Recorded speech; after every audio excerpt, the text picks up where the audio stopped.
கர்த்தர் உங்களை ஆசீர்வதிப்பாராக.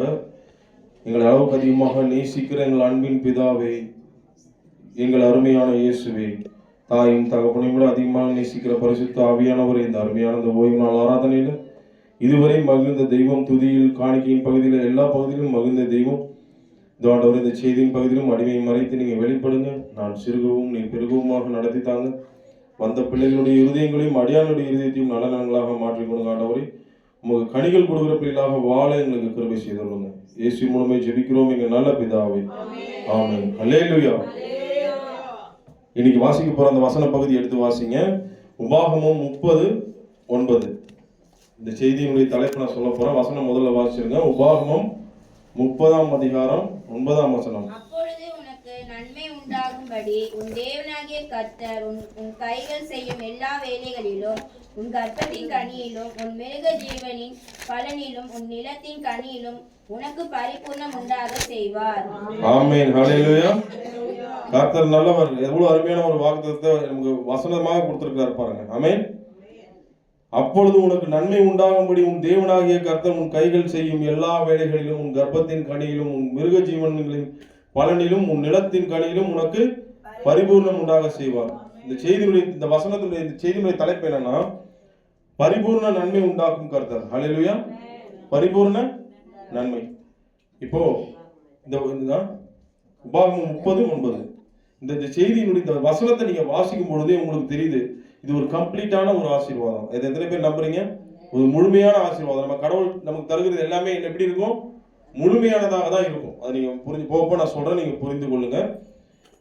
நீங்க முதல்ல ஒரு விஷயம் தெரிஞ்சுக்கணும். கம்ப்ளீட்டை விரும்பாத ஆட்கள் யாராவது இருக்காங்களா? முழுமையை விரும்பாத ஆட்கள் யாராவது இருக்கீங்களா? ஒவ்வொரு செய்யற வேலையில வாங்குறதுல எல்லாத்துலயும் ஒரு முழுமையை எதிர்பார்ப்பீங்க, கம்ப்ளீட்டை விரும்புவீங்க. கரெக்டா இல்லையா? ஒரு பரிபூர்ணம். கடைக்கு போய் கத்திரிக்காய் வாங்குறீங்க, என்ன வாங்குவீங்க? முத்தின கத்திரிக்காய் இருந்தா விட்டுடுவீங்க. ஒரு கிலோக்கு ஒரு 1/4 கிலோ கம்மியா கொடுக்குறான், ஓகேப்பா, ஓகே அண்ணாச்சி, பரவாயில்ல அண்ணாச்சி சொல்லி கூட எடுத்துட்டு வருவீங்களா? என்ன பண்ணுவீங்க? ஏன் எக்ஸ்ட்ரா ஒன்னா கேட்டு வாங்கிப்பீங்க, ஆனா கம்மியா இருந்தா ஏன் விட்டு வருவீங்க? ஏன் விட்டு வர மாட்டீங்க? அதுல என்ன இல்ல? ஃபுல் இல்ல, அதுல கம்ப்ளீட்னஸ் இல்ல. ஒவ்வொரு சின்ன சின்ன விஷயத்திலயும் நம்ம எதை எதிர்பார்ப்போம்? ஒரு முழுமையை எதிர்பார்ப்போம். நீ ஒரு 6 இட்லி ஆர்டர் பண்ணி சாப்பிடுறீங்க, ஒரு 6 இட்லி நல்லா சாப்பிட்டு திருப்தியா இருந்து நிறைவா இருந்தா தான் நீங்க டிப்ஸ் வைப்பீங்க. 6 இட்லியில 3 இட்லி சாப்பிட்டு 3 இட்லி டிப்ஸ் வச்சீங்க, அப்படியே சொல்லிட்டு வருவீங்க. என்ன பண்ணுவீங்க? அந்த 6 இட்லியுமே திருப்தியா சாப்பிட்டு நிறைவடைஞ்சு மனசுக்கு நிறைவா இருந்தா தான் என்ன பண்ணீங்க? ஒரு டிப்ஸ் மாதிரி அவங்களுக்கு கொடுத்துட்டு வருவீங்க. கரெக்டா இல்லையா? எல்லாத்துலயுமே இந்த காலத்துல என்ன தேவைப்படுது? கம்ப்ளீட்னஸ். அப்போ எல்லா மனிதருக்கும் ஒரு கம்ப்ளீட்னஸ் தேவைப்படுகிறது. கரெக்டா இல்லையா? கல்யாண விருந்துக்கு போனா அங்க ஒரு கம்ப்ளீட்னஸ் தேவைப்படுது. கல்யாண விருந்து முஸ்லீம் கிறிஸ்டின் கல்யாணத்துல போனா பீஸ் இல்லைன்னா அது ஒரு கம்ப்ளீட் இல்லை நமக்கு. கரெக்டா இல்லையா? பிரியாணில பீஸ் இல்லைன்னா என்ன இல்ல? சண்டை தான். அது ஒரு இது. அருமையா சொன்னாங்க. பீஸ் இல்லைன்னா மனசுல பீஸும் இல்லை. அப்ப எல்லாத்துலயுமே ஒரு பரிபூரணத்தை மனிதன் எதிர்பார்க்கிறான். கரெக்டா இல்லையா? அப்போ அது கரெக்ட் தான். அவன் எதிர்பார்ப்பு கரெக்ட் தான். ஆனால் அதை கொடுப்பவர் யார் என்பதுதான் ரொம்ப முக்கியம். ஹல்லேலூயா. பரிபூரணத்தை எதிர்பார்க்கிறான் மனிதன். ஏன்னா ஒவ்வொருத்தருக்கும் ஒவ்வொரு விதமான தேவைகள் இருக்கும். எல்லாமே துறந்த ஞானிகள் போல் நம்ம எல்லாருமே இல்லை. எல்லாருக்குமே தேவைகள் இருக்கிறது. எல்லாருக்குமே பரிபூர்ண வேணும். பிள்ளைங்க வாழ்க்கையில ஒரு பரிபூர்ண நன்மை வேணும், வேலை ஸ்தலத்துல பரிபூர்ண நன்மை வேணும், ஆவிக்குரிய வாழ்க்கையில முதல்ல அதுதான், அதுல ஒரு பரிபூர்ண ஆசீர்வாதம் வேணும். எல்லாவற்றையும் நமக்கு பரிபூர்ணம் தேவைப்படுகிறது. பரிசுத்த வாழ்வுல பரிபூர்ணத்தை நோக்கி நம்ம ஒவ்வொரு நாளும் நடந்து கொண்டிருக்கணும். இப்படி எல்லா பகுதிகளிலும் நமக்கு பரிபூர்ண நன்மை நமக்கு என்ன பண்ணுது? தேவைப்படுகிறது. ஆனால் அதனால வாழ்க்கையில காலையில இருந்து மாலை வரை, இரவு வரை எல்லாவற்றிலும் ஒரு கம்ப்ளீட்டே நம்ம மனிதன் என்ன பண்றான்? எதிர்பார்க்கலாம். ஏதாவது ஒரு குறைவு ஏற்பட்டா கூட அவனால நிம்மதியா இருக்க முடியாது. ஏன்னா அந்த இரவு ஒரு மாதிரி டிஸ்டர்பாவே இருக்கும். ஐயோ ஏதோ ஒரு குறை வச்சுட்டா மாதிரியே இருக்குமேன்னு தோணும். அப்போ மனிதனுக்கு என்ன தேவை? ஒரு ஃபுல்னஸ், ஒரு மன நிறைவு. எதுல சாப்பிட்டோம், எதுலயும் ஒரு மன நிறைவு வேணும். கரெக்டா இல்லையா? மன நிறைவுன்றது பெரிய பெரிய அம்பானி கூட கிடையாது, ஆனா நமக்கு இருக்கு. கரங்க திட்டி நாம் தமிழ்படுத்த மாட்டாங்க. அவெல்லாம் பணம் இருக்குன்றதுக்காக அவெல்லாம் வந்து பெரிய என்னது மன நிறைவு உடையவன்லாம் சொல்லிட முடியாது. பரிபூர்ண மன அமைதி கொண்டவன்லாம் சொல்ல முடியாது. ஆனா நமக்கு அந்த நிம்மதியை கொடுத்திருக்கிறாரு. ஏனால் நமக்கு நன்மை செய்கிற கர்த்தர் பரிபூர்ணம் உடையவர். கரங்க திட்டி நாம் தமிழ்படுத்தலாமா? ஒருத்தர் நமக்கு ஒரு பரிபூர்ண நன்மையை கொடுக்குறாருன்னா ஒண்ணு அவர் எப்படி இருக்கணும்ன்றது நீங்க பார்க்கணும். நீங்க நம்ம அவர் குறைவுள்ளவர்களா இருக்கணுமா? அவர் எப்படி இருக்கணும்? 100% நிறைவுள்ளவரா இருக்கிறவர் நம்ம கர்த்தர் மாத்திரமே. ஒரு மனிதனுடைய எந்த பிரச்சனையிலிருந்து அவனை விடுதலையாக்க முடியும். அவர் இடத்துல நாடி ஓடி வந்து எந்த மனிதனும் அரைகுறையோட பாதி விடுதலை பெற்று போனதா எங்கேயுமே நீங்க பார்த்திருக்கீங்களா? பாதி நன்மைகளை பெற்று போனதா எங்கேயாவது நீங்க பார்த்திருக்கீங்களா? எல்லாமே அவரிடத்திலிருந்து புறப்படுகிறது, எல்லாமே முழுமையாக வெளிவருகிற ஒரு காரியங்கள், ஆசீர்வாதங்கள், விடுதலைகள், பரிசுத்த வாழ்வு எல்லாமே எதை நோக்கியதாக இருக்கிறது? ஒரு பரிபூர்ணத்தை உடையதாக இருக்கிறது. ஆமா, ஒரு குருடனுக்கு 2 கண்ணுமே தெரியாம போயிடுச்சு, ஒரு கண்ணு மட்டும் சரியாயிடுச்சு, பரவாயில்ல ஒண்ணு நீ அட்ஜஸ்ட் பண்ணி அப்படியே சொன்னாரு. 2 கண்ணுமே அவர் எல்லாமே அவர் இடத்துல வந்த எல்லாருமே கம்ப்ளீட். ஓகேவா? குஷ்ரோகி கூட வந்த இந்த பக்கம் மட்டும் சரியா, இந்த பக்கம் அப்படியே போப்பா அப்படியே சொன்னாரு. எல்லாமே அவர் பரிபூர்ண நன்மையை நமக்கு தருகிறவர். அப்படிப்பட்ட தெய்வத்தை நாம் இன்னைக்கு பாடணும். அப்படிப்பட்ட தெய்வத்தை நாம் தொழுது கொண்டு வருகிறபடினா நாம் பாக்கியவான்கள். கரங்க தட்டி அவர் நாம் மேம்படுத்தலாமா? பரிபூர்ண நன்மையை நமக்கு தருகிறவர். அதனால தருகிறவர் எப்படிப்பட்டவர்னா அவர் பரிபூர்ண நன்மையை கொடுக்கிறவர். ஆனால் பெறுகிற நாம பரிபூர்ணம் உடையவர்கள் அல்ல. எப்படி நாம யாரு? குறைவுகள் உள்ள மனிதர்கள் தான், இல்லாதவர்கள் தான், இயலாதவர்கள் தான். இல்லாதவன் இயலாதவன் என்று உன்னை ஒதுக்காத இந்த இயேசு உனக்காக இருக்கிறார். கரங்க தட்டி அவன் நாம் பயன்படுத்தலாமா? இல்லாதவன் இயலாதவன் என்று உன்னை விட்டு விலகாதவன், உனக்கு வியாதி வரும்பொழுது, நோய் வரும்பொழுது உன்னை விட்டு விடுகிற மனிதர் அல்ல அவர். அந்த இயேசு உன்னை பரிபூர்ணமாக நேசிக்கிற அந்த இயேசு, அந்த அன்பு, உன்னை விட்டு விலகாத அந்த இயேசு, எந்த நிலையிலும் உன்னை விட்டு விலகாத அந்த இயேசு பரிபூர்ண நன்மை அளிக்கும்படியாக இன்னைக்கு நம்ம கிட்ட பேசிட்டு இருக்கிறார். நம்ம எத்தனை பேர் விசுவாசிக்கிறீங்க? அதனால இன்னைக்கு நம்ம இந்த செய்திக்குள்ள போறதுக்கு நம்ம ஒரு 2 காரியங்களை தான் நான் தலைப்பா வச்சு பேச போறேன். ஃபர்ஸ்ட், எது பரிபூர்ணம், எது நன்மை, எது நன்மைன்றதை நம்ம, எது பரிபூர்ண நன்மைன்றதை நம்ம புரிஞ்சுக்கணும். கரெக்டா இல்லையா? எது பரிபூர்ண நன்மைன்றதை நம்ம புரிஞ்சுக்கிட்டாதான் நம்ம வாழ்க்கையில என்ன கிடைக்கும்? ஒரு தெளிவு நிலை கிடைக்கும். இன்னைக்கு நம்ம அடிப்படை ஆசீர்வாதங்களை நம்ம வாங்கிட்டு அதுவே போதுன்ற மாதிரி நம்ம உட்காந்துருக்கிறோம். ஆனா அப்படி மட்டும் நம்ம நடத்துகிறவர் நம்ம தெய்வம் அல்ல. ஹல்லேலூயா. அதை தாண்டிய மேலான ஆசீர்வாதங்களை நம்ம வச்சிருக்கிறோம். இதை முதல்ல எத்தனை பேர் நம்புறீங்களா? இன்னைக்கு அடிப்படை தேவைகள் நிறைவேறிச்சுட்டா மட்டும் அது மட்டுமே இல்லை நம்மளுடைய நிறைவு. அதை தாண்டிய ஆபிரகாமின் ஆசீர்வாதங்கள் நமக்கு உண்டு. இதை நம்புறீங்களா? அதனால நீங்க ஒரு விஷயத்தை தெளிவுபடுத்திக்கணும். எது பரிபூர்ண நன்மைன்னு உங்களுக்கு தெரியணும். அதை வழங்குபவர் யாரு? அவர் எப்படிப்பட்டவர் நான் சொன்னேன்? அவரிடத்துல எந்த குறையும் இல்லை. ஆனா நம்ம பார்வையில தான் தப்பு இருக்கு. அது நம்ம எது பரிபூர்ண நன்மை என்ற அந்த அறிவு நமக்கு என்ன வேணும்? தேவை. இன்னைக்கு பாருங்க, இறைவன் காக்கைக்கும், கடவுள் காக்கைக்கும் உணவளிக்கிறார், பஞ்சவர்ண கிளிக்கும் உணவளிக்கிறார். அவரிடத்துல ஏதாவது பாகுபாடு இருக்கா? இது காக்கா கருப்பா இருக்குன்னு உணவளிக்காம இருக்கிறாரா? படைச்சவர் யாரு? அவர் எல்லாமே காக்கைக்கும் பஞ்சவர்ணங்களுக்கும் இது பண்றாரு. எல்லாத்துக்கும் அவர் உணவளிக்கிறார், எல்லாவற்றையும் பாதுகாக்கிறார், மழையை தருகிறார், வெயிலை தருகிறார். எல்லாமே அது காமன். மத்தேயு 5:45 வாசிங்க. பிதாவின் குணம் வெளிப்படுகிற அந்த இடத்துல மத்தேயு 5:45. இதுதான் நன்மை நீங்க நினைச்சிட்டு இருக்கீங்களா? இதை தாண்டி ஒரு நன்மை இருக்கிறது. இப்படி செய்வதனால் நீங்கள் பரலோகத்தில் இருக்கிற உங்கள் பிதாவுக்கு புத்திரராய் இருப்பீர்கள். அவர் தீயோர் மேலும் நல்லோர் மேலும் தமது சூரியனை உதிக்க பண்ணி நீதி உள்ளவர்கள் மேலும் அநீதி உள்ளவர்கள் மேலும் மழையை பெய்ய பண்ணுகிறார். இதெல்லாம் ஆண்டவர் கொடுக்கிற அடிப்படையான தேவைகள். இதெல்லாம் நிறைவேற்றுகிறது. தமது கதிரவனை ஒழிக்க பண்றது, மழை பெய்ய வைக்கிறது, உணவளிக்கிறது, இது எல்லாமே என்னது? பொதுவான நன்மைகள் தான். ஆனா இந்த நன்மையை குறித்து பேசிட்டு இருக்கோம். இந்த பரிபூர்ண நன்மை எந்த நன்மை அது? இது சம்திங் ஸ்பெஷல். நோட் பண்ணி வச்சுங்க. இது சம்திங் ஸ்பெஷலான ஆசீர்வாதம், ஒரு வித்தியாசமான ஒரு ஸ்பெஷலான ஆசீர்வாதங்கள். இந்த மாதிரி ஆசீர்வாதங்களை நம்ம கிடைச்சிட்ட பிறகே நம்ம ஆண்டவருக்கு நன்றியுள்ளவர்களா இருக்கணும். ஏன்னா இது கூட கிடைக்காத எத்தனையோ பேர் ஏழைங்க இருக்கிறாங்க. கரெக்டா இல்லையா? ஆனா இந்த ஆசீர்வாதங்கள் நம்ம கொடுக்கறது மாத்திரம் அல்லாமல் ஆபிரகாமின் ஆசீர்வாதங்கள், இந்த பரிபூர்ண நன்மை உங்களையும் உங்க பிள்ளைங்களுக்கும் அவர் கொடுக்க வல்லவராக இருக்கிறார். எத்தனை பேர் நம்புறீங்க? அதை நீங்க மனதில் இருத்தி கொள்ளுங்க. இன்னைக்கு நம்ம எதுவுமே இல்லை அப்படின்னு நீங்க புலம்பாதீங்க. இந்த வசனங்களை நம்ம அறிக்கை செய்யுங்க. என் தேவன் எனக்கு பரிபூர்ண நன்மையை கொடுக்க வல்லவராக இருக்கிறார். நான் ஏன் இல்லைன்னு சொன்னோம்? சம்திங் ஸ்பெஷலான ஆசீர்வாதத்தை எனக்கு, சம்திங் ஸ்பெஷலான வாக்குத்தத்தங்களை எனக்கு கொடுத்திருக்கிறார். அவர் பரிபூர்ண நன்மையுடைய கர்த்தர். அவர் கரத்துல வைத்து எனக்கு கொடுக்க காத்துட்டு இருக்கிறார். அதை பெற்றுக்கொள்வதுதான் ஏதோ குறைவு இருக்கு. ஹல்லேலூயா. அது என்னன்றதா இன்னைக்கு நம்ம பார்க்க போறோம். ஓகேவா? ஃபர்ஸ்ட் எது பரிபூர்ண நன்மைன்றது தெரிஞ்சுங்க. எழுதி விட வச்சுங்க. எது பரிபூர்ண நன்மை? இப்ப நான் சொன்னதெல்லாம் இல்லை. அடிப்படை தேவைகள், உணவு, உடை, இருப்பிடம், இதெல்லாம் மட்டும் கிடைச்சிட்டா அது மட்டும் இல்லை. அதை தாண்டிய ஒரு பெரிய நன்மை, மேலான ஆசீர்வாதங்கள், நித்திய ஜீவன் வரை உங்களுக்கு வச்சிருக்கிறார். கரங்களை தட்டி நாம் மேம்படுத்தலாமா? நித்திய ஜீவன் வரை வச்சிருக்கிறார். அதெல்லாமே மேலான நன்மைகள். அதெல்லாம் உள்ளடக்கியது தான் என்னது? பரிபூர்ண நன்மை. அந்த நன்மையை நீங்களும் நானும் பெற்றுக்கொள்ள வேண்டியது ரொம்ப முக்கியம். அதனால பரிபூர்ண நன்மைனா என்ன அப்படின்னு நீங்க தெரிஞ்சுக்கணும். எழுதி கூட வச்சுங்க. கர்த்தர் கிட்ட இருந்து வருகிறது எல்லாமே பரிபூர்ண நன்மை தான். நான் யார் கேட்டாலும் சொல்லுங்க ஆன்சர். நான் 1 வருஷம் கழிச்சு கேட்பேன், எது பரிபூர்ண நன்மை கேட்பீங்க? கர்த்தர் இருந்து வருகிற எதுவுமே. ஒரு நாளைக்கு பிரியாணி இருக்கும், பரிபூர்ண நன்மை ஆண்டவரே, ஸ்தோத்திரம் ஆண்டவரே, கொடான ஸ்தோத்திரம் ஆண்டவரே. ஒரு நாளைக்கு வெறும் பழையதான் இருக்கும், பாதி 1000 ஸ்தோத்திரம் இல்லப்பா, 500 ஸ்தோத்திரம் தான், ஸ்தோத்திரம் அப்படியே சொல்ல போறீங்க. என்ன பண்ண போறீங்க? அதுலயும் பரிபூர்ணம் இருக்கும். இன்னைக்கு பழையது கொடுக்குறாரா, ஏதோ உனக்கு வயிறு பிரச்சனை என்னது ஏதோ இருக்கும், உனக்கு கொஞ்சம் ரிலாக்ஸ் பண்ண விடுவாரு. அப்ப நோட் பண்ணி வச்சுக்கணும். அதனாலதான் நான் சொன்னேன் உங்களுக்கு.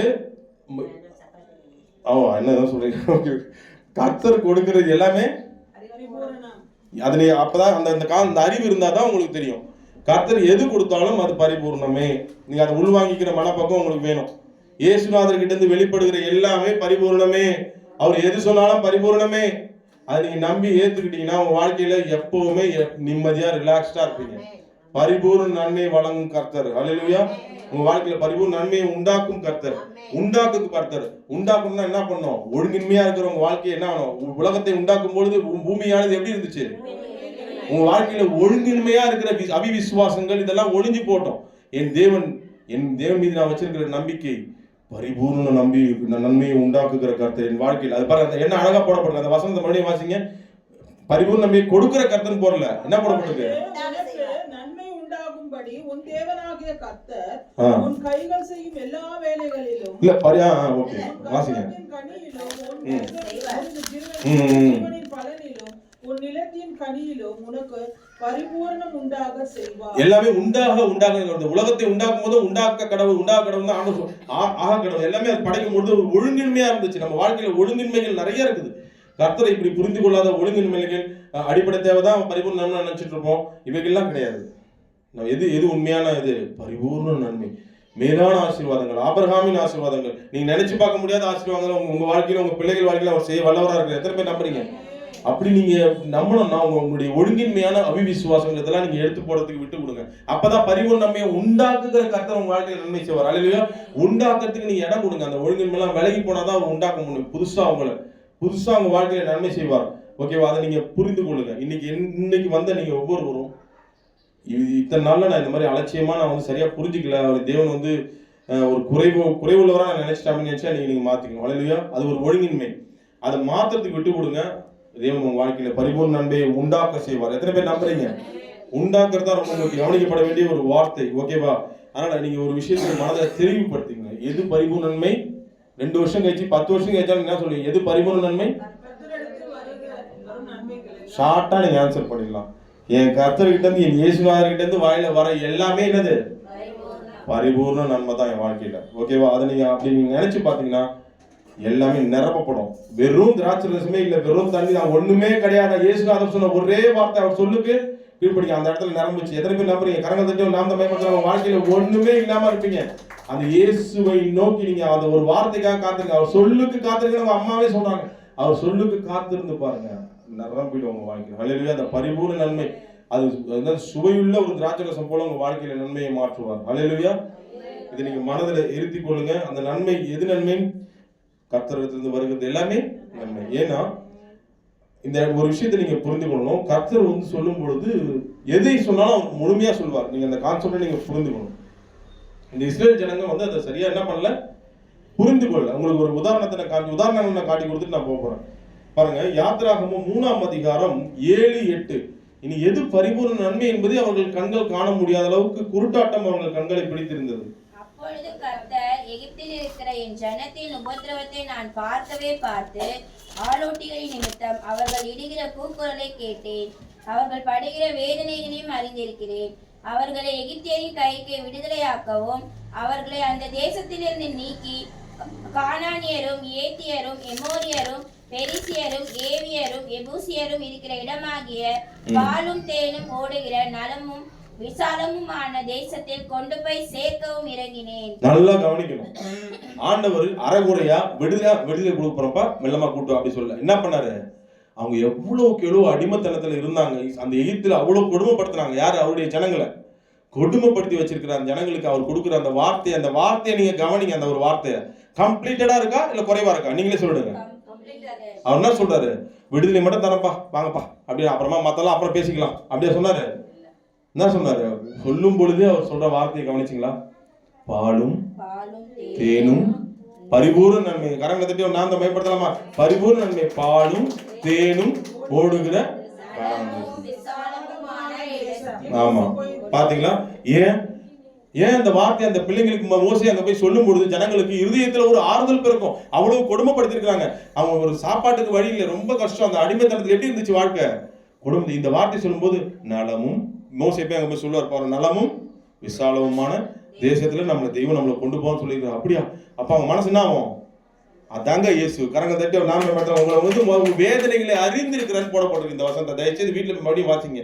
7ஆம் வசனத்துல, ஆலோட்டிகள் நிமித்தம் அவர்கள் இடுகிற கூக்குரலை கேட்டேன், அவர்கள் படுகிற வேதனைகளை, உங்க வேதனைகளை அறிஞ்சிருக்கிறாங்க. பரிபூர்ண நன்மை உங்க வாழ்க்கையில கட்டளையிட்டு வர. எதை குறிச்சு நீங்க கலங்காதீங்க. ஹல்லேலூயா. ஒண்ணுமே இல்லை இப்ப நீங்க பாக்காதீங்க. ஒண்ணுமே இல்லை, என்னை விடுவிக்கிறதுக்கு யாருமே இல்லை, ஒரு பிரச்சனையில மாட்டிக்கிட்டு சிக்கிட்டு இருக்கிறேன் பிரதர், என்னை யாரும் விடுவிக்க முடியல, என் வீட்டுக்கும் சொல்ல முடியல, வெளியிலும் சொல்ல முடியல, அவஸ்தைப்படுறேன் பிரதர். ஆண்டவர் சொல்றாரு, இந்த வார்த்தையை நம்புங்க, பரிபூர்ண நன்மையை கொடுப்பாரு. விடுவிக்கிறது மாத்திரம் இல்ல, எங்க கொண்டு போய் சேர்ப்பாரு? பரிபூர்ண நன்மை. இதுதான் நீங்க புரிஞ்சு. அவர் கரெக்டாதான் பண்றாரு. ஆனா இந்த ஜனங்க புரிஞ்சுக்கல. எது பரிபூர்ண நன்மை என்ற தெளிவு இல்லாம போயிட்டாங்க. அதை நீங்க தெரிஞ்சுக்கணும் இல்லவா? இந்த ஜனங்க என்ன பண்ணாங்க? எது பரிபூர்ண நன்மைன்னு புரிஞ்சுட்டாங்க. இந்த வார்த்தைலாம் அவங்க மனசுல என்ன பண்ண முடியல, ஏறல. பாலும் தேனும் அந்த இதெல்லாம் அவங்களுக்கு என்ன பண்ணல, ஓடல. அவங்க மனசுலாம் வந்து என்ன தெரியுமா? இந்த வனாந்தரத்துல தண்ணி, என்னது பசி, பசி. அந்த அடிப்படை நான் சொன்ன தெரியுமா? அவங்க எது பரிபூர்ண நன்மை நினைச்சாங்க? அவங்க பார்வை எதை பரிபூர்ண நன்மை என்று நினைத்தது? அவங்க சைட் எப்படிப்பட்ட எதை பரிபூர்ண நன்மை நினைத்தது? தண்ணி இல்ல. ஆனா ஒண்ணு உங்களுக்கு ஒரு விஷயத்த சொல்ல, எழுதி கூட வச்சுங்க. உங்க வாழ்க்கையில கஷ்டங்கள் வருதா, ஒரு ஒரு வறுமை பிரச்சனைகள் வருதா, அது ஒரு உபவாசமா பாருங்க. ஹல்லேலூயா. தேவன் அடுத்து ஒரு பரிபூர்ண நன்மையை கொடுக்க போறாருன்னு விசுவாசி. ஏன்னா வாழ்க்கையில் அவ்வளவு அதிசயங்களை பண்ணியிருக்கிறாரு. அந்த இஸ்ரேல் ஜனங்களுக்கு அவ்வளவு அதிசயங்களை பண்ணி கூப்பிட்டு வந்திருக்கிறாரு. அப்ப அவங்களுடைய தாகம் பசி எதை குறிச்சுதான் இருக்கணும்? அவங்க தாகத்தை வெளிப்படுத்துறது தப்பு இல்ல, ஆனா அது எந்த தாகமா இருந்திருக்கணும் நீங்க சொல்லுங்க. எனக்கு எந்த தாகமா இருந்திருக்கணும்? பசியை வெளிப்படுத்துறது தப்பு இல்ல, ஆனா எந்த பசியை வெளிப்படுத்திருக்கணும்?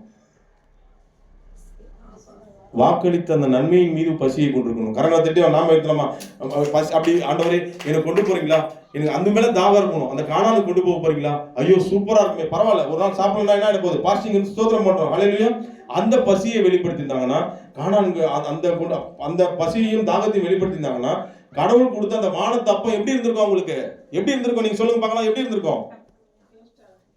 அவங்க நினைக்கிற சுவையை அது கொடுத்துருக்கோம். நீங்க இந்த தள்ளுபடி ஆகமானல நீங்க பார்க்கும்பொழுது அந்த இதுல போடப்பட்டிருக்கும். அந்த அப்பம், வானத்து அப்பம் வந்து அவங்க நினைக்கிற சுவையில இருக்குமா? என்னது? இப்ப காடைக்கு ஆசைப்பட்டாங்கன்னா காடையை நினைச்சு சாப்பிட்டா என்ன இருக்கும்? அந்த அப்பம் அந்த மாதிரிலாம் இருந்திருக்கும். ஆனா அப்படி இல்லாம போனதுக்கு காரணம் என்ன? அவங்க பார்வை எது நன்மை, அந்த நேரத்துக்கு எனக்கு தண்ணி இல்லை, எனக்கு சாப்பாடு இல்லை, இறைவனை திட்டுவது, அவரை கடிந்து கொள்வது, கர்த்தரை என்ன பண்றது, பழித்து பேசுவது. அப்படி பேசுறதுல என்ன ஆச்சு? மோசேக்கு விரோதமா பேசுறது, கடவுளுக்கு விரோதமா பேசுறது. இதெல்லாம் அவங்களுடைய எதை குறிக்கிறது? அவங்க பார்வையானது எதுல பசியானது, தாகமானது, எதுக்காக? இந்த வயிற்றுக்காக தான் இருந்துச்சு. இங்க வந்த ஒருவரும் இந்த வயிற்றுக்காக தான் நான் என் கர்த்தரை வணங்கணும்னு நீங்க எத்தனை பேர் இங்க வந்திருக்கீங்க? அது பரிபூர்ண நன்மை இல்லை, அது இல்ல கர்த்தர் உங்க வாழ்க்கையில செய்யறது. ஹல்லேலூயா. உங்கள் வாழ்க்கையில் பல திட்டங்களை வைத்திருக்கிறார். இந்த கானான் பாலும் தேனும் ஓடுகிற நலவுமான விசாலமான தேசம் போல உங்க வாழ்க்கையில் என்ன பண்ணிருக்கிறாரு? உங்க வாழ்க்கை, உங்க பிள்ளைகள் வாழ்க்கையில பல திட்டங்களை தெய்வம் வைத்திருக்கிறார். அதை நோக்கி உங்கள் தாகத்தையும் வெளிப்படுத்துங்க. ஐயோ எனக்கு தாகமா இருக்கு அப்படின்னு கேட்டு பாருங்க. அது வனாந்தரத்துல கூக்குற அந்த கூக்குரல் இல்ல, புரியுதா? அது வந்து கர்த்தருக்கு பிடிச்ச கூக்குரல், அது ஸ்தோத்திரங்களா இருக்கும். ஐயோ என்ன கொண்டு போங்கப்பா, இன்னும் எப்பதான் நீங்க இந்த கானானுக்கு கொண்டு போக போறீங்க, தாகமா இருக்கு, அந்த மாதிரி தாகத்தை வெளிப்படுத்துறீங்க. எந்த தாகத்தை வெளிப்படுத்துறாங்க இந்த ஜனங்க?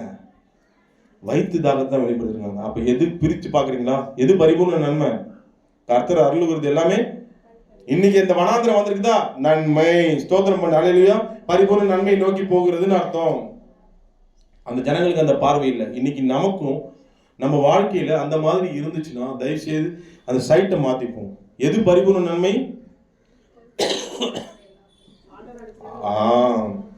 10 வருஷம் கழிச்சு இடம் சொல்லுவீங்களா? அப்ப வனாந்திரம் வந்தாலும் என்ன சொல்லுவீங்க? அது கர்த்தர் கொடுத்தது. என்ன பண்ண போறீங்க? பரிபூர்ண நன்மையை நோக்கி போறேன், என்ன கண்டிப்பாக பரிபூர்ண நன்மை கர்த்தர் கொடுப்பார், உண்டாக்க செய்வார். கொடுப்பாரா கொடுக்க மாட்டாரா? உண்டாக செய்வார். ஓகேவா? நீங்க அந்த அந்த அந்த நன்மைகளை பெற்றுக்கொள்ளணும்னா நீங்க செய்ய வேண்டியது, உங்க பார்வையை முதல்ல மாத்துங்க. இதுதான் கர்த்தரிடத்துல வருகிற எல்லாமே எனக்கு பரிபூர்ண நன்மை. என்னை அவ்வளவு பெரிய பிரச்சனையிலிருந்து விடுவித்து பாதுகாத்து பாவ வாழ்க்கையிலிருந்து என்னை மீட்டெடுத்த அந்த இயேசு நிச்சயமாக என்னை வந்து இந்த மனாந்தத்துல கொண்டுட மாட்டார். என்ன பிரச்சனைகள் வாழ்க்கையில பிரச்சனைகளை கொண்டு வர நம்மள கொள்ள மாட்டார். அவர் இவ்வளவு பெரிய பாவத்திலே அழிந்து போயிருக்க வேண்டியனா இந்த பிரச்சனைகளை ஃபேஸ் பண்ண முடியாதா? என் தெய்வம் எனக்கு பலம் தருவார். என்னை பலப்படுத்துகிற கிறிஸ்துவினாலே என்னை எல்லாவற்றையும் எனக்கு பலன் உண்டு. எத்தனை பேர் விசுவாசிக்கிறீங்க? எவ்வளவு பிரச்சனைகள் வந்தாலும் நான் ஃபேஸ் பண்ணுவேன் அப்படின்னு நீங்க சொல்லி பாருங்க. உங்க வாழ்க்கையில பரிபூர்ண நன்மை உண்டாகும். எத்தனை பேர் நம்புறீங்க? இப்போ யோபுவின் பார்வையை நான் காட்ட போறேன். இஸ்ரவேல் ஜனங்கள் காட்டினது போல யோபின் பார்வையை காட்டுறேன். சரி, அதுக்கு முன்னாடி ஓகே, அது அடுத்த தலைப்புல. இப்போ நான் சொல்ல போறது என்னன்னா, தேவன் எப்பவுமே உங்களுக்கு பரிபூர்ண நன்மையை தருகிறார். இந்த இஸ்ரவேல் ஜனங்க அதை சரியா புரிந்து கொள்ளல. அந்த பார்வை இருந்துச்சுன்னா இன்னைக்கு நம்ம மாத்திப்போம். ஓகேவா? நாமளும் அவரை புரிஞ்சுக்காம இருந்தோம்னா தயவுசெய்து மாத்திப்போம். ஏதாவது கர்த்தருக்குள்ள நீங்க துன்பங்களையும் பாடுகளையும் அனுபவிச்சிருந்தீங்கன்னா என்ன பண்ணுங்க, அதையும் நீங்க என்ன பண்ணுங்க, நன்மையா பாருங்க. நிச்சயமா அதுக்குள்ள ஒரு பெரிய நன்மை கடவுளா வச்சிருக்கிறாரு, வைத்திருக்கிறாரு. எத்தனை பேர் விசுவாசிக்கிறீங்க? அந்த நன்மை உங்க வாழ்க்கையில உண்டாக செய்வார். ஓகே, ஏன்னா கர்த்தர் வந்து எதுவாக இருந்தாலும் ஓப்பனா பேசிடுவார். ஆனா பிசாசு எதுவாக இருந்தாலும் இந்த தந்திரத்தை நீங்க முதல்ல புரிஞ்சுங்க. கர்த்தர் இந்த உபாகமம் 30ல பாத்தீங்கன்னா 1ஆம் அதிகாரம் 1ஆம் வசனம் வாசிமா. உபாகமம் 30ல முன்பாக வைத்த ஆசீர்வாதமும் சாபமும் ஆகிய இந்த காரியங்கள் எல்லாம் உன்மேல் வரும்போது நீ உன் தேவனாகிய கர்த்தரால் துரத்திவிடப்பட்டு எல்லா ஜாதிகளிடத்திலும் போயிரு. போதும். அதாவது கர்த்தராகிய தெய்வம் என்ன சொல்றாரு? எது சொன்னாலும் ஓப்பனா பேசுறாரு. என்ன சொன்ன? நான் உனக்கு என்ன முன்னாடி என்ன வச்சிருக்கிறேன்றாரு? ஆசீர்வாதமும் சாபமும். ஆமா, ஆசீர்வாதத்தையும் வச்சிருக்கிறேன். ஆசீர்வாதத்துக்குரிய காரியங்களையும் தேவன் காட்டுறாரு. நீ வீட்டுல போய் வாசிங்க. சாபத்துக்குரிய காரியங்களையும் தேவன் காட்டுறாரு. ஏன் காட்டுறாரு சொல்லுங்க பார்க்கலாம். நீங்க சூஸ் பண்றது பரிபூர்ண நன்மையா இருக்கணும்ன்றது தான் காட்டுறாரு. சாபத்தை மறைச்சு பிள்ளைங்க பயந்துருவாங்களோ அப்படின்னா இல்ல, சாபத்தையும் ஃபுல்லா காட்டுறாரு. என்னென்ன நடக்கும், இஷ்யூஸ் வரும் வாழ்க்கையில, நீங்க வந்து சரியா அதை புரிஞ்சுக்கலாம். வாழ்க்கையில என்னென்ன வரும், சாபங்கள் என்னென்ன வரும்ன்றது சொல்ற. ஏன்னா அதை நீ தெரிந்து கொள்ள கூடாதுன்றதுக்காக யார் சொல்றாரு? நீயும் நானும் பரிபூர்ண நன்மையை தெரிந்து கொள்ள வேண்டும் என்பதற்காக கடவுள் ஓப்பனாக என்ன பண்றாரு? பேசக்கூடியவர். ஆனா சாத்தான் எப்படிப்பட்ட செய்யணும் அவன் காட்டுற பாருங்க. ஆதியாகமம் 3ஆம் அதிகாரம் படிங்க. அவன் நீ உலகமே அப்படிதான் நம்புது. அவன் ஏதாவது நன்மை, உலகத்துல பல நன்மைகள் நமக்கு கிடைக்கும் பொழுது நினைச்சு போது, ஆனா உலகம் உங்களை ஏமாத்திரும், மறைச்சு வச்சுதான் பேசும். உலகத்தின் அதிபதி சாத்தான் ஆச்சு. ஆதியாகமம் 3ஆம் அதிகாரம் படிங்க. 3-4 வாசிமா. விருட்சத்தின் கனியை குறித்து தேவன் நீங்கள் சாகாதபடிக்கு அதை புசிக்கவும் அதை தொடவும் வேண்டாம் என்று சொன்னார். தேவன் தெளிவா சொல்லிட்டாரு. நீ சாப்பிட்டா என்ன பண்ணுவ? செத்து போயிடுவார். ஓப்பனா அதை சொல்ல, எதுவா இருந்தாலும் உண்மையா சொல்லிடுவாரு. ஆனா பிசாசு என்ன பண்ணாம? அடுத்து வாசிங்க. அப்பொழுது சர்ப்பம் ஸ்திரியை நோக்கி, நீங்கள் சாகவே சாவதில்லை. தீமையை மறைச்சு இன்னைக்கு பாதி நன்மையை போல காட்டுறது தான் இன்னைக்கு பரிபூர்ண நன்மை இந்த உலகம் நம்பிட்டு இருக்கு. அப்ப அடுத்து வாசிங்க 5ஆம் வசனம். நீங்கள் இதை புசிக்கும் நாளிலே உங்கள் கண்கள் திறக்கப்படும் என்றும் நீங்கள் நன்மை தீமை அறிந்து தேவர்களைப் போல் இருப்பீர்கள் என்றும் தேவன் அறிவார். பாத்தீங்களா? பாருங்க எவ்வளவு பெரிய பொய். பாத்தீங்களா? நீ சாவே உலகம் உங்களை பொய் காட்டி மாய வலையில் சிக்க வச்சு அதுதான் பரிபூர்ண நன்மைன்னு காட்டும். தீமையை சாபத்தை தேவன் ஓப்பனா பேசுறாரு. இதான் சாபம், என்னது இதான் சாபம், இப்படிதான் நடக்கும் தேவன் சொல்லிடுவாரு. ஆனா பிசாசு என்ன பண்ணுவான்? மறைச்சிருவான். நீங்க நன்மை தீமை அறிந்துக்க தேவனுக்குள்ள சூப்பரா இருக்கீங்க. அதுதான் அவளை மயக்கி என்ன ஆயிடுச்சு? அப்படி தேவனுடைய வார்த்தையை மறக்கடிக்க செஞ்சது. இன்னைக்கு நீ எந்த வார்த்தையை நீங்க சூஸ் பண்ண போறீங்க? தேவனும் தான் சொல்றாரு, உனக்கு முன்னாடி நன்மையும் வச்சிருக்கேன், ஆசீர்வாதம் வச்சிருக்கேன், சாபத்தையும்.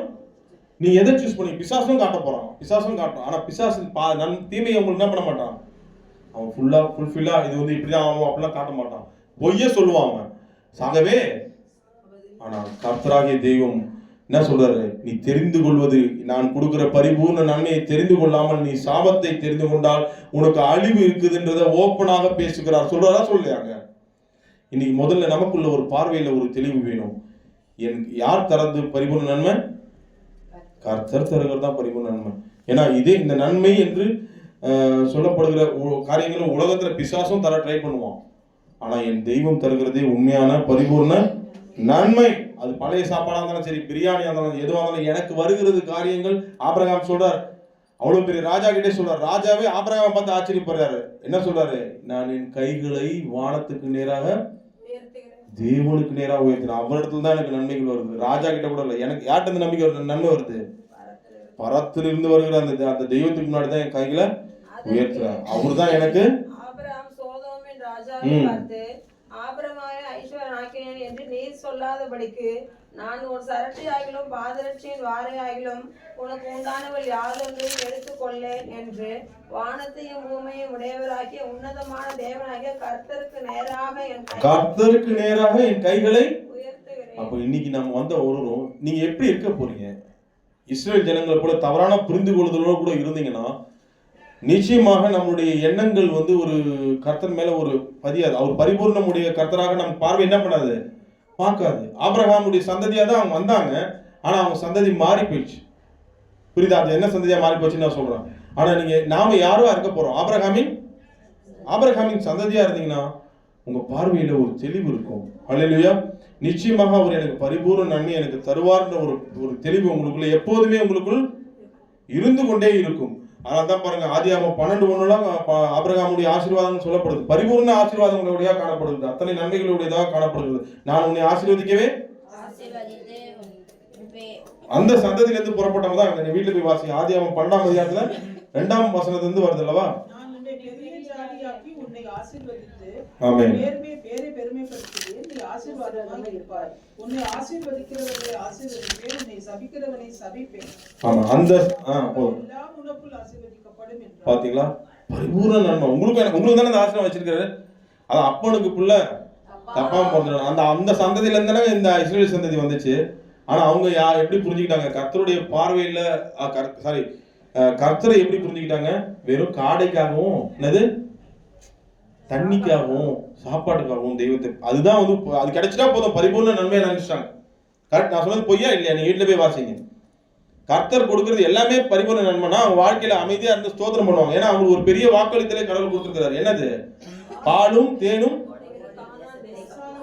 விசாலமான தேசத்துல கொண்டு போய் நிறுத்தி வந்தாரு. அப்ப இவங்களுக்குள்ள என்ன இருக்கணும்? அதை குறித்த தாகம் தான் இருக்கணும். ஆனா இவங்களுக்குள்ள என்ன தாகம் இருந்துச்சு? வெள்ளரிக்காய் சாப்பிடணும் போல இருக்குது. பின்னோக்கி தான் அவங்களுடைய எண்ணங்கள் போச்சு. சம்மட்டி என்னது? சம்மட்டிக்காய் வெள்ளரிக்காவா என்னது? கும்மட்டிக்காய், அதெல்லாம் அதை குறிச்செல்லாம் ஆர்வம் வந்துருச்சு. அடிமைத்தனத்திலிருந்து பெற்ற உணவுகள் உங்களுக்கு ஞாபகம் வருது. இன்னைக்கு இங்க வந்திருக்க நாம பாவ வாழ்க்கையில பெற்ற அந்த நன்மைகளை குறித்து நாம வந்து அது பரிபூர்ண நன்மை அல்ல. அது பிசாசு தரும் நன்மை, அது சாபத்துக்குரிய நன்மை, அது வந்து ஒரு அழிவை உள்ளடக்கிய நன்மை. அது வேணுமா? அந்த இடத்துல போனா அடிமைத்தனம் இருக்கும், அங்க பார்வோன் கொடுமைப்படுத்துவோம். அந்த தேவையா நமக்கு? அடிமைத்தனத்தோட கிடைக்கிற அந்த உணவு நமக்கு தேவையா? உலகத்தில் தருகிற இன்பம் பொய், மாயை. உலகமே ஒரு மாயை என்று வேதம் சொல்கிறது. உலகமே மாயைன்னு சொல்லப்படுகிறது. எல்லாமே மாயை, இன்பம் துன்பம் எல்லாமே மாயை. தேவன் தருகிறது மாத்திரமே நிரந்தரம். கர்த்தருடைய வசனமும் நிலைநிறுத்த. அந்த 1 பேதுருல வாசிக்கும் போது என் மனசு இருதயம் அப்படி சந்தோஷப்படுது. 1 பேதுரு அந்த கடைசி வசனம் 1ஆம் அதிகாரத்துல கடைசி வசனம் இருதயத்தையே சந்தோஷப்படுத்துச்சு. இந்த உலகத்துல எதுவுமே நிரந்தரம் இல்லை, கர்த்தர் மாத்திரமே, அவருடைய வார்த்தை மாத்திரமே நிரந்தரம். அவரிடத்திலிருந்து வார்த்தையிலிருந்து புறப்படுகிற ஒவ்வொன்றுமே பரிபூரணத்தை உடையதாக காணப்படுகிறது, நித்திய ஜீவனை கொடுக்கிறதாக காணப்படுகிறது. இதை நீங்க மனதில் இருத்திக் கொள்ள வேண்டும். 1ஆம் அதிகாரம் கடைசி வசனம் வீட்டுல போய் நீங்க என்றென்றைக்கும் நிலைத்திருக்கும். உங்களுக்கு சுவிசேஷமா அறிவிக்கப்பட்டு வருகிற வசனம் இதுவே. அது முன்னாடிலாம் வாசிங்கன்னா பாடல்ல கூட நம்ம வாசிச்சோம். மனுஷன் புல்லை போல மாம்சமெல்லாம் மனுஷனுடைய மகிமை எல்லாம் புல்லின் பூவை போலவும் இருக்கிறது. ஓகேவா? அப்போ நீங்க வாழ்க்கையில முதல்ல இந்த தலைப்புல என்ன சொல்லணும்னா, அந்த கர்த்தர்கிட்ட இருந்து வருகிறது எல்லாமே பரிபூர்ண நன்மைன்னு புரிந்து கொள்ள வேண்டிய பார்வை நமக்கு வேணும். அப்பதான் உங்க வாழ்க்கையில அவர் கொடுத்த வாக்குத்தத்தங்கள் நிறைவேறும். பரிபூர்ணம் நன்மையை நோக்கி இப்ப நீங்க வாசிங்க. 4 ஆசீர்வாதங்களை வாசிங்க பாருங்க. என்ன வாசிங்க? அந்த வசனத்துல 4 ஆசீர்வாதங்கள் காணப்படுது. நன்மை உண்டாகும்படி உன் தேவனாகிய கர்த்தர் உன் கைகள் செய்யும் எல்லா வேலைகளிலும் நீங்க செய்யற வேலையில, படிப்பா இருக்கலாம், வேலையில இருக்கலாம், என்னென்ன இருக்கு, எந்த பணி செய்தாலும் அதுல என்ன பண்ண முடியும் சொல்லுமா? உன் கர்ப்பத்தின் கனியிலும், ஆமென், கர்ப்பத்தின் கனியிலும், உன் மிருக ஜீவனின் பலனிலும், உன் நிலத்தின் கனியிலும் உனக்கு பரிபூர்ணம் உண்டாக செய்வார். 4 ஆசீர்வாதங்கள். ஆனா உங்ககிட்ட ஒரு கேள்வி கேட்க போறேன். 4 பரிபூர்ணமா? 7. அந்த 7 நான் உங்களுக்கு காட்ட போறேன். ஓகேவா? அது காட்டுறதுக்கு முன்னாடி இந்த தலைப்பை நான் சொல்லணும். சொல்லிட்டு கடைசியில காட்டினா உங்களுக்கு புரியும். அப்பதான் உங்களுக்கு அந்த கான்செப்ட் புரியும். ஓகேவா? அப்ப ஃபர்ஸ்ட் நம்ம பார்வையில் எதிர்க்கணும். பரிபூர்ண நன்மைனா என்னது? கர்த்தர் தருகிறது எல்லாமே பரிபூர்ண நன்மை. இந்த இஸ்ரேல் ஜனங்களை போல அடிப்படை தேவைகளை வச்சுக்காதீங்க. அதை தாண்டி ஆபிரகாமின் ஆசீர்வாதங்கள் கொடுக்க வல்லவரா இருக்கிறார். அல்லேலூயா. ஆனா அது உடனே கிடைக்கலன்றதுக்காக நீ என்ன பண்ண முடியாது? அடிப்படை தேவை நிறைவேச்சுன்னா ஆண்டவரே ஸ்தோத்திரம் ஆண்டவரே அப்படி சொல்லிட்டு போறதுக்கு இல்லை. நிச்சயமாக உங்களை சொன்னதை நிச்சயமாக பரிபூர்ண நன்மை உண்டாக்க செய்யணும். உண்டாக்க செய்வார். உலகத்தை உண்டாக்குறதுக்கு ஒரு 6 நாள் தேவைப்படுது. உங்க வாழ்க்கையிலையும் ஒழுங்கின்மையான காரியங்களை சரிப்படுத்திட்டு ஒரு பரிபூர்ண நன்மையை கொடுக்கணும், உண்டாக்கணும்னா நீங்க என்ன பண்ணணும்? உங்களுக்குள்ள இருக்கிற குறைவுகள் ஒழுங்கின்மை போகிறதுக்கு விட்டு கொடுக்கணும். அப்பதான் உங்க வாழ்க்கையில பரிபூர்ண நன்மை உண்டாக செய்வார். ஓகேவா? இப்போ நான் சொல்லிட்டேன், இந்த ஆசீர்வாதம் பெரிய ஆசீர்வாதம். ஏன்னா இது என்ன மாதிரியான ஆசீர்வாதம்? ஆபிரகாமின் ஆசீர்வாதம். அவர் நமக்கு தாத்தா, கொள்ளு தாத்தாவா, அப்பாவா எப்படியோ நீங்க வச்சீங்க. ஆனா அவருடைய ஆசீர்வாதம் நமக்கு வேணும். எத்தனை பேர் நீங்க எனக்கு வேணும், என்னுடைய குடும்பத்துக்கு வேணும், பிள்ளைகளுக்கு எல்லாருக்குமே எனக்கு வேணும் அப்படின்னா என்ன பண்ணணும்? இதை யார் பெறுவான்றதை உங்களுக்கு சொல்ல போறேன். யார் பெற போறான்னா, ஆபிரகாம் சந்ததியில புறப்பட்ட 2 பேர் இருந்தாங்க. ஒரு சந்ததி யாக்கோபு, இன்னொரு சந்ததி ஏசா. இந்த பார்வை யாக்கோபின் பார்வையை பெற்றீங்கன்னா தான் நீங்க பெற முடியும். அல்லையா? நீங்க எழுதி வச்சீங்க, யாக்கோபின் சந்ததி தான் இந்த ஆசீர்வாதத்தை பெற முடியும். எத்தனை பேர் நம்புறீங்க? யாக்கோபின் சந்ததி யார் அப்படின்ற கேள்வி வருது இல்லவா? யாக்கோபின் சந்ததி யாரு? இந்த உலகத்துல இஸ்ரவேல், எங்கேயோ இஸ்ரவேல் தேசத்துல பிறந்தவங்க, அவங்க தான் இஸ்ரவேல், யாக்கோபு அப்படின்னு நினைச்சிட்டு இருக்கீங்களா? ஆமா, ஆபிரகாம் சந்ததினா ஆபிரகாம் விசுவாசத்துல வல்லவன், இப்படி பல காரியங்கள் சொல்லிட்டு போனோம். கீழ்ப்படுத்தல் உள்ளவன், இப்படி அந்த ஆபிரகாமுடைய சந்ததி தான் யாக்கோபு சந்ததி. அல்லேலூயா. அப்படிப்பட்ட இந்த யாக்கோபா நாம இருக்கிறோமா? ஏன்னா இன்னைக்கு பெற போற இந்த ஆசீர்வாதங்கள் சாதாரண ஆசீர்வாதங்கள் இல்ல. என்ன எப்படிப்பட்ட ஆசீர்வாதம்? என் சந்ததியே உறவுகளை நிறைவாக்கி சந்ததியை ஆசீர்வாதிக்கிற ஆசீர்வாதங்கள். அதை பெறணும்னா நீங்களான யாரா இருக்கணும்? ஒரே வார்த்தை ஞாபகம் வச்சுங்க, நான் யாரா இருக்கணும்? யாருக்காவது டைரி எழுதுற பழக்கம் இருக்கா?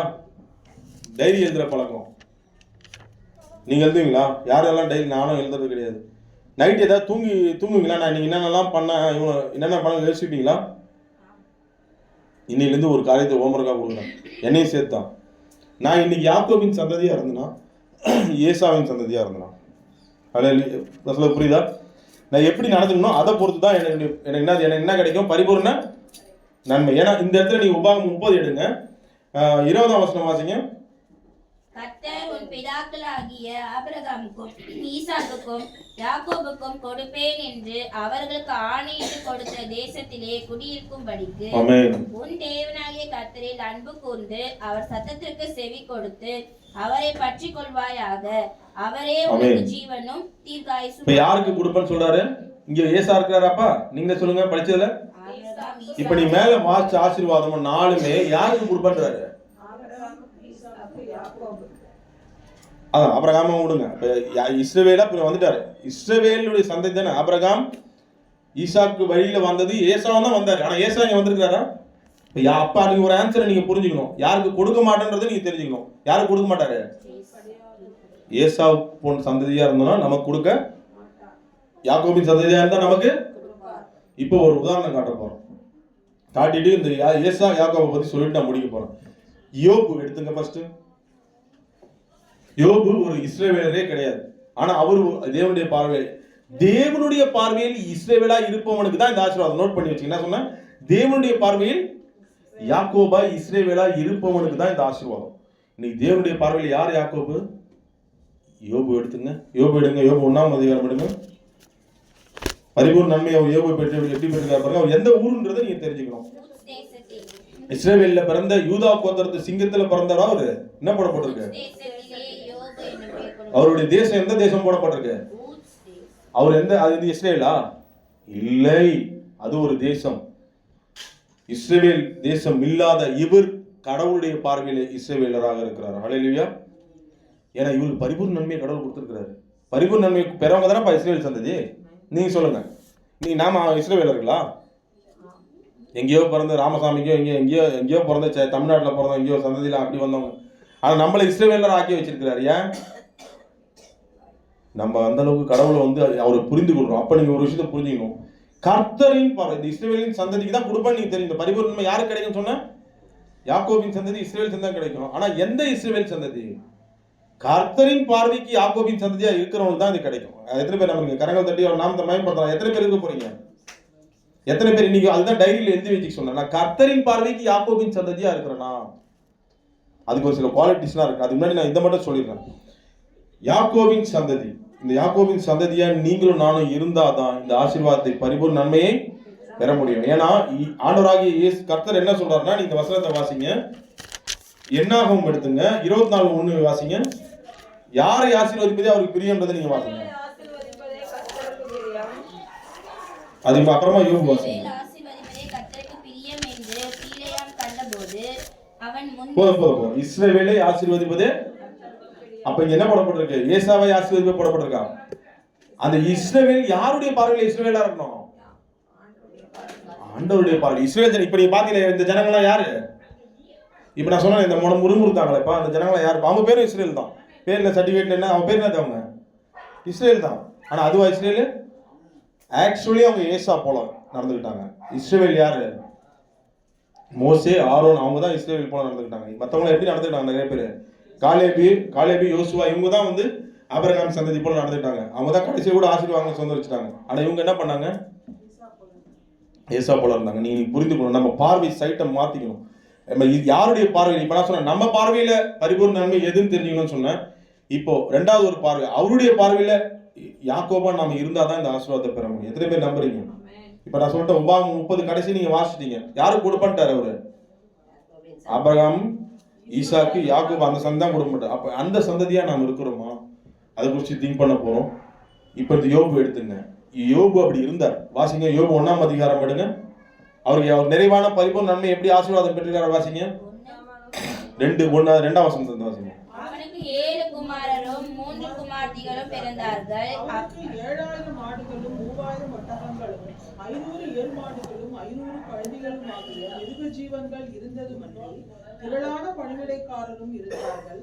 அதனால் அந்த மனுஷன் பிறக்கத்தி புத்திரர் எல்லாரையும் பெற்றவனாயிருந்தான். இப்ப நீ வாசிங்கள இப்ப ஒரு வசனம் உனக்கு பரிபூர்ண நன்மை சொல்லி 4 ஆசீர்வாதம் வாசிங்கன்னா எல்லா வேலைகள்லயும் யோபு எப்படி ஆசீர்வச்சிருந்தாரு? என்ன மாதிரி வேலை கொடுத்தாரு? மத்தவங்களுக்கு வேலை கொடுக்குற அளவுக்கு உயர்த்தி வச்சிருந்தாரு. ரெண்டாவது வேலையில கர்ப்பத்தின் கனி. அவர் எத்தனை பேர்? எத்தனை குமாரர்? 7 குமாரர். அடுத்து என்னது? மிருக ஜீவன் எத்தனை இருப்பாங்க? 7 கொஞ்சம் கம்மியா இருக்கு. எப்படி இருக்கு? 7 ஆயிரக்கணக்கு. அப்புறம் என்னது? உன் நிலத்தின் கனி. நிலம் சொல்ல வேணுமா அவருக்கு? கிழக்கத்தி புத்திரர். எல்லா இடத்துலயும் அவர் எப்படிப்பட்டவரா இருந்தாரு? இப்படிப்பட்ட நபரா அவர் இஸ்ரவேலா இருந்தாருன்றதை நீங்க புரிஞ்சுக்கணும். யாருடைய பார்வையில்? அதனாலதான் இந்த மாதிரி ஒரு மனுஷனை எக்ஸாம்பிள் காட்டினேன். யாருடைய பார்வையில் இஸ்ரவேலா இருக்காரு?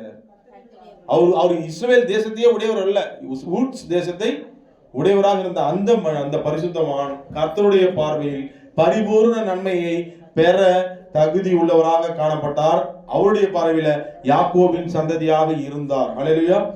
அதனாலதான் நீங்களும் நானும் தெரிந்து கொள்ள வேண்டியது, கர்த்தருடைய பார்வையில நீங்கள் நானும் யாக்கோபின் சந்ததியா இருக்கணும். அப்படி இருந்தீங்கன்னா நிச்சயமா இந்த ஆசீர்வாதத்தை பெற்றுக்கணும். புரிஞ்சுட்டீங்களா? அதனாலதான் இவருடைய பார்வையில பாருங்க, கர்த்தர் கொடுக்கறது எல்லாமே பரிபூர்ணம் நினைச்சிட்டார். நீ நம்புறீங்களா? அதனாலதான் பாருங்க, பெறப்போற அந்த நஷ்டத்தை கூட அவர் பெருசா எடுத்துக்கல. என்ன பண்ணாரு? அதுவும் ஏதோ ஒரு நன்மைப்பா. எல்லாருமே அவர் ஒதுக்கிட்டாங்க. பொண்டாட்டியோட சொல்லிட்டாங்க. எல்லாருமே பண்ணிட்டாங்க. எல்லாமே போயிடுச்சு. இப்ப நீங்க பார்த்த 4 ஆசீர்வாதங்களும் அப்படியே போயிடுச்சு. ஒய்ஃப் கூட என்ன சொல்லிட்டாங்க? நீ எல்லாம் என்னத்துக்குடா உயிரோட இருக்கு? என்னத்துக்குப்பா உயிரோட இருக்கிற? தேவனை தூஷித்து உடம்பெல்லாம் குஷ்டரோகம் மாதிரி ஏதோ என்னாச்சு? உடம்புல கொப்பளம் வந்துருச்சு. நீ எல்லாம் எதுக்கு உயிரோட இருக்க? அப்ப கூட அவர் தேவன் கையில நன்மையை பெற்று நாம் தீமையை பெற வேண்டாமோ? அது தீமையில கூட பரிபூர்ணத்தை பார்த்தார். கரணை தட்டி தேவன் நம்ம பயன்படுத்தலாமா? எல்லாமே அவருக்கு மைனஸ் பாயிண்ட், நெகட்டிவ். ஆனா அதுலயும் பரிபூர்ணத்தை ஏதோ ஒரு நம்பிக்கை. ஏன்னா அந்த எனக்கு இந்த யோபு படிக்கும்போது ஒரு காரியம் என்ன ரொம்ப உறுத்துச்சு. இவரு தன்னை உணர்ந்தார். புரியுதா? தன்னை யாக்கோபின் சந்ததியா உணர்ந்தார். யாக்கோபின் சந்ததிக்கு ஒரு குவாலிட்டி இருக்கு. அதை நான் சொல்லிட்டு இதை நான் கண்டிப்பா புரியும். யாக்கோபின் சந்ததி எப்படி இருப்பாங்க? நான் சொன்ன மாதிரி இந்த பரிபூர்ணத்தை பத்தி சொல்றேன் தெரியுமா? மொத்தம் இதுல எத்தனை ஆசீர்வாதம் வாசிங்க ஒரு நிமிஷம்.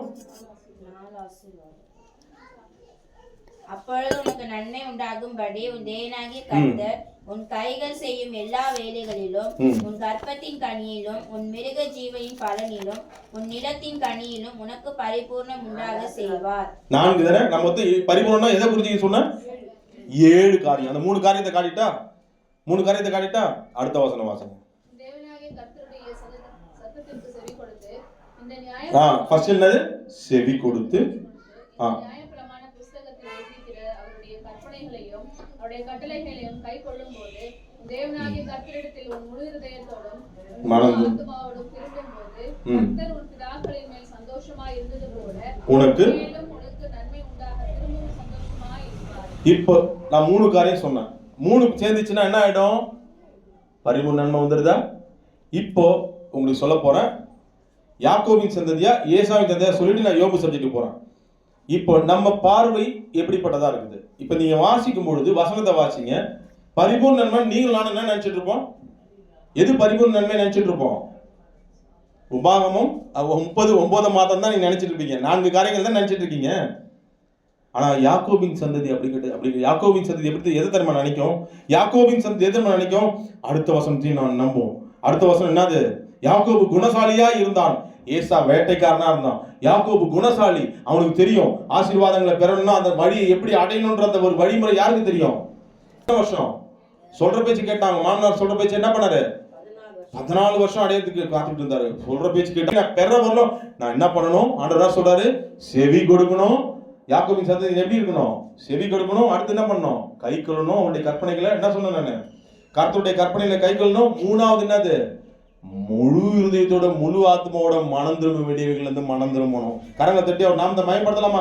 இப்படி இருக்கிறவன் தான் யாக்கோபின் சந்ததி.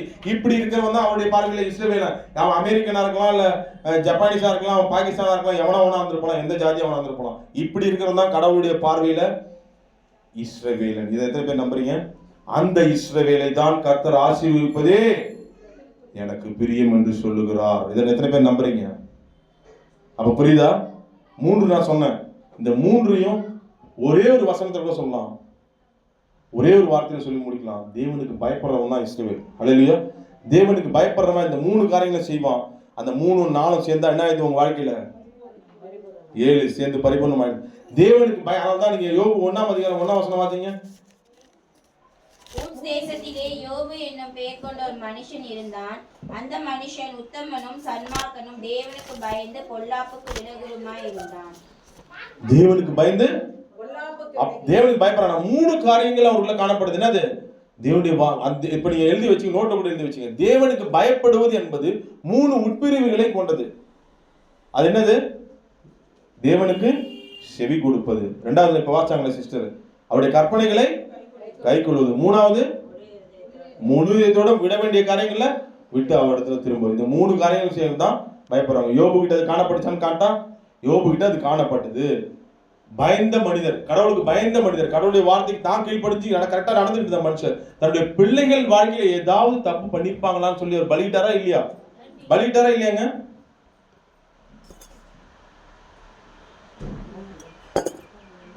நான் சொல்றது கவனிச்சீங்களா? அந்த அளவுக்கு பயந்தாரு. அப்ப என்ன பண்ணாரு? கடவுளுடைய வார்த்தைக்கு பயந்து கீழ்ப்படுகிறாரு, செவி கொடுக்கிறாரு, கை கொள்றாரு. ஏதாவது தப்பு பண்ணிடுமோ அந்த பிரமாணங்கள் போய் பலியிடணும் கர்த்தருக்காக. பலியிடுறாரா இல்லையா? 3வது என்ன பண்றாரு? விட வேண்டிய காரியங்களை மனம் திரும்பணும்னு சொல்லி, தன்னுடைய பிள்ளைங்களை மனம் திரும்பணும்னு சொல்லி அவங்களுக்காக தானே பலியிடுறாரு. அப்படிப்பட்டவங்க தான் இஸ்ரவேல் சந்ததி. அப்படிப்பட்டவங்க தான் இந்த பரிபூர்ண நன்மையை பெற தகுதியுடையவங்க. எத்தனை பேர் நம்புறீங்க? இன்னைக்கு வந்து நாம இந்த பரிபூர்ண நன்மையை உங்களுக்கும் என் வாழ்க்கையிலும் செய்ய போறார், சந்ததி முல்லா செய்ய போறார். என்னென்ன தேவைகள் வந்திருக்கிறீங்க? கர்ப்பத்தின் கனி, என்னென்ன பிரச்சனைகள், என்ன ப்ராப்ளம், வேற என்னென்ன பிரச்சனைகள் இருக்கு, என்ன சொல்றது, மிருக ஜீவன்கள், என்னென்ன பிரச்சனைகள் இருந்தாலும், வேலையில உயர்வு வேணுமா, வேலையில எல்லாவற்றையும் உங்க வாழ்க்கையில பரிபூர்ணமாக உங்க வாழ்க்கையில பிள்ளைகள் வாழ்க்கையில செய்ய அவர் வல்லவராக இருக்கிறார். இதை விசுவாசிக்கிற நான் இஸ்ரவேல் சந்ததியாக இருக்க வேண்டும் என்பதே கவனிக்கப்பட வேண்டிய விஷயம். உலக பார்வையில் இல்லைங்க. யாருடைய பார்வையில இஸ்ரவேல் சந்ததி? கர்த்தருடைய பார்வையில. இந்த யோபுக்கு இருந்ததுனாலதான் எல்லாமே தீமையை பெருமை பாருங்க. நன்மையா இருக்கும் பொழுது பலியிட்ட மனுஷன் தீமை தாம் வாழ்க்கையில நடக்குது. என்னது தீமைனா? என்னது? நஷ்டங்கள் உண்டாகுது. எங்கேயாவது தனக்காக பலியிட்டு தான் அவர் போடப்பட்டதா நீங்க பாத்தீங்களா? அதுதாங்க கர்த்தரை புரிஞ்சுக்கிறது. அவர் எங்கேயாவது பலிட்டு இருக்கிறாரா? என் வாழ்க்கையில இவ்வளவு தீமை நடக்குது, நம்ம பலி கொடுத்தாதான் சரியாகும் போடுது, ஏதாவது பண்ணாரா? ஏன் பண்ணல? என் தெய்வம் நிச்சயம் பரிபூர்ண நன்மை எனக்கு கொடுப்பார். என் மேல தப்பு இல்லை. என்னது? என் சைட்ல நான் கரெக்டா இருக்கிறேன். இன்னைக்கு நீங்களும் நான் நம்புறேன். என் கர்த்தரை இப்படிதான் நான் நம்புறேன். இஸ்ரவேல் சந்ததியை நான் அவர் நோக்கி ஒரு நோக்கத்தை, ஒரு விசுவாசத்தை வைத்திருக்கிறேன். அந்த விசுவாசத்தின் மத்தியில் எது வந்தாலும் சரி, நான் கர்த்தருக்கு நன்மையை பெற்ற நான் தீமையை சொல்லி காத்திருங்க. யோபு பரிபூர்ணம் இல்லாம எப்படி ஆசீர்வதிக்கப்பட்டார்? எட்டிப்பாக சொல்லுங்க. நீங்க சொல்லுமா? எப்படி இன்னைக்கு நீங்க இது ஒரு எனக்கு எதுவும் பெறலையே அப்படின்னு நீங்க ஃபீல் பண்ணி உட்கார்ந்தாலும் ரெட்டிப்பான ஆசீர்வாதம் நீங்க பெற போறீங்க. யாக்கோபின் பார்வையை அவர் பெற்றிருந்தார். நான் சொல்லி பிடிக்க போறேன். ஏசாவின் பார்வை எதுக்குள்ள இருந்துச்சு? இப்ப நான் சொல்ல போற ஆவிக்குரிய பார்வையில் தான் நீங்க பார்க்கணும். அப்பதான் உங்களுக்கு இந்த கான்செப்ட் புரியும். யாக்கோபின் பார்வை எதுக்குள்ள இருந்துச்சு? இப்போ நீங்க ஒரு சாதாரண விசுவாசி, அதாவது ஆண்டவருக்கு மேல ஒரு அதிக பற்றுதல் இல்லாம வந்தீங்கன்னா ஆசீர்வாதங்கள்லாம் வெறும் அந்த 4 இதை தான் நீங்க நினைச்சிட்டு போயிருப்பீங்க. ஆனா பரிபூரணத்தை குறிச்சு காட்டுறதுக்கு ஆவியான உதவி செஞ்சிருக்கிறார். அது இருந்தா தான் உங்க வாழ்க்கையில அது நிறைவேறும்.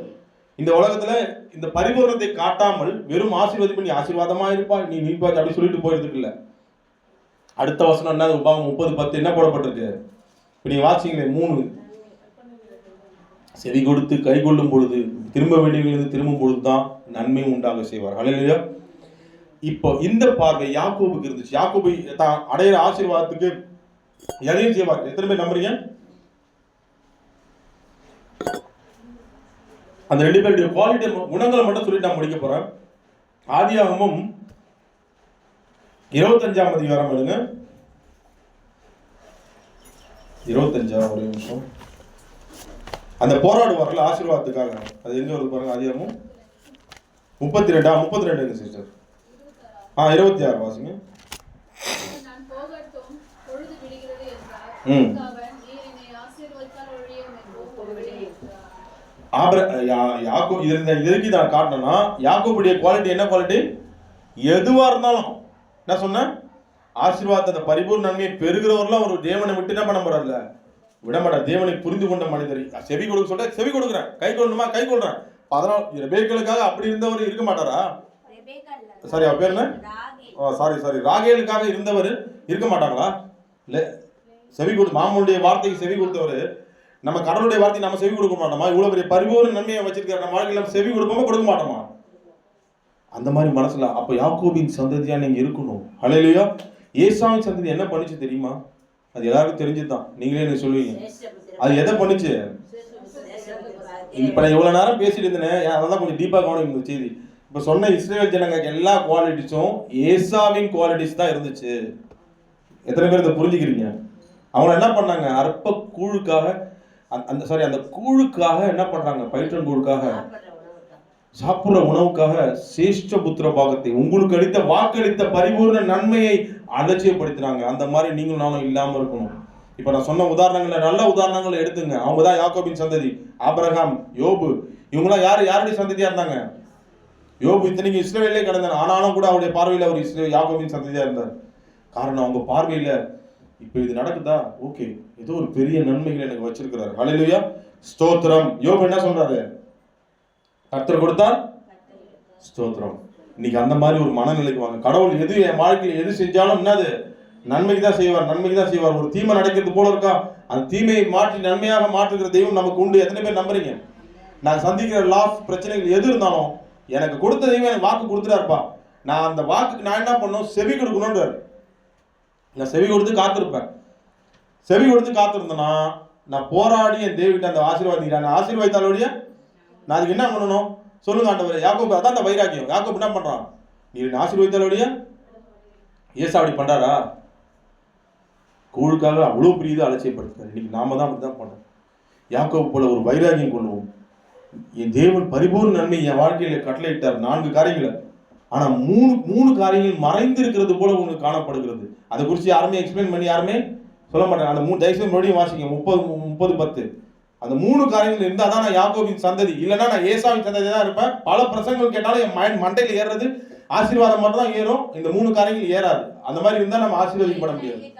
சத்தத்திற்கு செவி கொடுத்து இந்த நியாயப்பிரமாண புத்தகத்தில் எழுதியிருக்கிற அவருடைய கற்பனைகளையும் அவருடைய கட்டளைகளையும் கை கொள்ளும் போது உன் தேவனாகிய கர்த்தரிடத்தில் உன் முழு இதயத்தோடும் உன் முழு ஆத்மாவோடும் திரும்பும் போதும் கர்த்தர் உன் பிதாக்கள் மேல் சந்தோஷமாய் இருந்தது போல உண்மையிலும் உனக்கு நன்மை உண்டாக திரும்பவும் சந்தோஷமாய் இருப்பார். ஆமென், ஹல்லேலூயா. இவங்க தான் யாக்கோபின் சந்ததி. அப்ப நான் சொன்ன கர்த்தருக்கு பயப்படுகிற சந்ததி இவங்க தான். அப்படி பயந்து நடந்தீங்கன்னா சங்கீதம் 128 வாசிங்க. இப்ப பாருங்க, வாசிட்டு நான் முடிக்க போறேன். ஒரு கிளாஸ் பார்த்து முடிக்க போறேன். சங்கீதம் 128 வாசிங்க. கர்த்தருக்கு பயந்து அவர் வழிகளில் நடக்கிறவன் எவனோ அவன் பாக்கியவான். உன் கைகளின் பிரயாசத்தை நீ சாப்பிடு. உன் கை சொன்னீங்களா, நீ செய்யற எல்லா வேலைகளிலும் உனக்கு ஆசீர்வாதத்தை கொடுப்பாரா? வாசிமா. உனக்கு பாக்கியமும் நன்மையும் உண்டாயிருக்கும். ஆமென். உன் மனைவி உன் வீட்டோரங்களில் கனி தரும் திராட்சை கொடியைப் போல் இருப்பாள். உன் பிள்ளைகள் உன் பந்தியை சுற்றிலும் ஒலிவ மர கன்றுகளைப் போல் இருப்பார்கள். ஆமென். இதோ கர்த்தருக்கு பயப்படுகிற மனுஷன் மனுஷன் இவ்விதமாய் அப்படியே எல்லாரும் ஆமென் சொல்லுங்க. ஆமென். என் வாழ்க்கையில இப்படி செய்வார். ஆமென். கர்த்தர் சீயோனிலிருந்து உன்னை ஆமென். ஆசீர்வதிப்பீங்க ஆண்டவரே. நீ ஜீவனுள்ள நாளெல்லாம் எருசலேமின் வாழ்வை காண்ப. ஆமென். நீங்க அப்படி ஆசீர்வதிப்பீங்க. பிள்ளைகளின் பிள்ளைகளையும் இஸ்ரவேலுக்கு உண்டாகும் சமாதானத்தை காண்பாய். ஆமென். ஆமென். பிள்ளைகளை வாழ்க்கையில இப்படி ஆசீர்வதிப்பார். எத்தனை பேர் நம்புறீங்க? அதுக்கு நீங்க செய்ய வேண்டியது, இஸ்ரவேலா நான் இருக்கிறேனா, அவருடைய பார்வையில் இருக்கிறேனா, இல்ல அந்த மாதிரி புலம்பி தள்ளின பரிபூர்ண நன்மையை புரிந்து கொள்ளாத ஏசாவை போல் காணப்பட்ட அந்த இஸ்ரவேல் ஜனங்களா நாம் இருக்கிறோமா? சாரி, அவங்களும் இஸ்ரவேல் ஜனங்க தான். ஆனா யாரை போல இருக்கிறாங்க? ஏசாவை போல இருக்கிறாங்க. இஸ்ரவேல்னா அது இஸ்ரவேல் சந்ததியா வரல. ஏசான்ற ஒரு சந்ததியை சேர்த்து கொள்ளப்படல. ஆபிரகாமின் வம்சமா இருக்கலாம், ஆனா அவங்க ஏசாவின் வம்சம் தனிதா கன்சிடர் பண்ணப்படல. ஏன்னா ஏசாவையோ நான் வெறுத்தேன் என்று யார் சொல்றா?